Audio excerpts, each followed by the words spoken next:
Welcome back, everyone. Welcome back to the Brother Noel channel, and it's time for another video. And in this video, I want to talk about the topic of astrology, or horoscopes, or star signs. And the main question in regards to that is, can a Christian practice astrology? So let's find out. All right, so I got my handy tablet here, and let's get to it. So the first question I would ask is, what is astrology? Now, astrology as defined here by Britannica.com, it says astrology, a type of divination that involves the forecasting of earthly and human events through the observation and interpretation of the fixed stars, the sun, the moon, and the planets. Devotees believe that an understanding of the influence of the planets and stars on earthly affairs allows them to both predict and affect the destinies of individuals, groups, and nations. So, it's a type of divination. And the actual definition of astrology falls in line with the definition of divination. Now, the definition of divination from Oxford Languages here, it says, the practice of seeking knowledge of the future or the unknown by supernatural means. Now, if you're a Christian, in the Bible, it does forbid against using divination, because divination falls in line with witchcraft and sorcery, which are things we aren't supposed to be doing. And I'm going to be using an example from the Old Testament and an example from the New Testament that highlights that. But I also want to talk about what you can use the sun, moon, and stars for, because it's not completely forbidden. There are things that we can do and can use them for, which I'm also going to talk about in the video. But let me get into the examples in the Bible. Okay, so before I read these Bible verses, we have to remember that astrology is a type of divination. So I'm going to be reading from the Old Testament here in the book of Deuteronomy.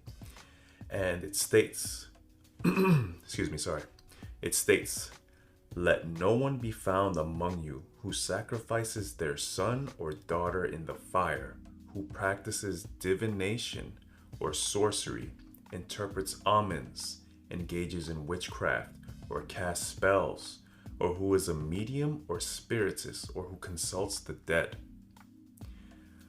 So as you can see there, it's kind of jumbled in. It's divination is equal to sorcery, interpreting omens, witchcraft, casting spells, or a medium or spiritist, or someone who talks to the dead.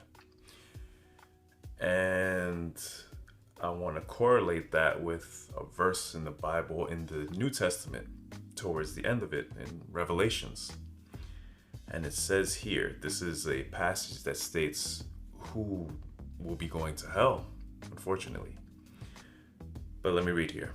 But as for the cowardly, the faithless, the detestable, as for murderers, the sexually immoral, sorcerers, idolaters, and all liars, their portion will be in the lake that burns with fire and sulfur, which is the second death. Now, I just wanted to say this before I continue on. I know those last two verses might have been a little heavy, might have been a little hard-hitting in regards to hellfire and stuff.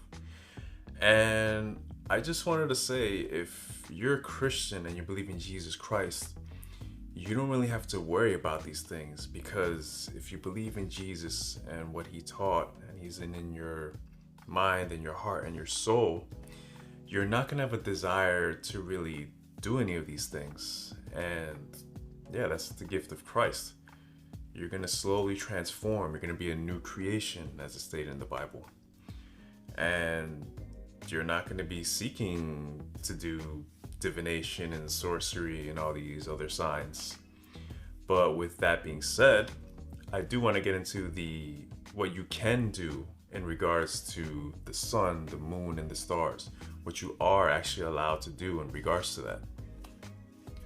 Now, once again, I'm going to be using an example from the Old Testament, an example from the New Testament, to highlight what you actually can do in regards to the sun, moon, and stars and whatnot.